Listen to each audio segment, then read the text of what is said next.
হ্যাঁ, তো তোদের আজকে অঙ্ক এক্সাম আছে তাই তো? ঠিক আছে, তাহলে এক একজন করে উঠে এসে কোশ্চেন পেপার আর খাতাগুলো নিয়ে যা। আমি যেতে পারবো না রে, আমার শরীরটা ভীষণ খারাপ। ম্যাম লুজ নেব। ও, লুজ নিবি? ঠিক আছে, নিয়ে যা, আমি সাইন করে দিচ্ছি।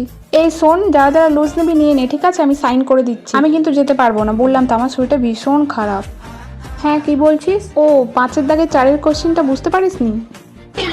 এ বি সি এসব দিয়ে কি অঙ্ক? এ তো দেখেই মনে হচ্ছে বিশাল কঠিন, আমি তো নিজেই বুঝতে পারছি না। যাই হোক, কিছু একটা বলে কাটিয়ে দিই। এই শোন, এইসব বলার কিন্তু কোনো রুলস নেই তোদেরকে, ঠিক আছে? ম্যাথ টিচার একটু পরে আসবে, তখন জিজ্ঞাসা করে নিবি, ঠিক আছে? এইসব বলার কোনো সিস্টেম নেই, তাই বলতে পারবো না। উফ, এই চুলো চোকারা মামনি, মেয়েদের ওখান থেকে ভীষণ কথার আওয়াজ আসছে, খাতা ছাড়িয়ে নেবো কিন্তু। ছেলেরা একটু কথা বলতেই পারে, কারণ ওরাই তো করে। এই লেখ লেখ।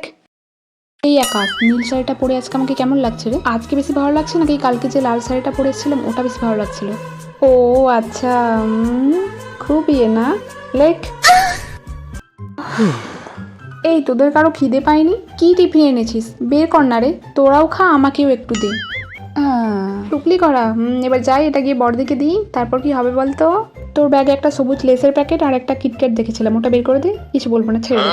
এই শোন, তোদেরকে একটা কথা বলছি, কিন্তু বাইরের কেউ যেন জানতে না পারে, তাহলে কিন্তু খুব খারাপ হবে। ক্লাসের বাইরে যেন কথাটা না যায়, ঠিক আছে? হ্যাঁ, তো যেটা বলছিলাম, এই তোদের কারো দাদা আছে?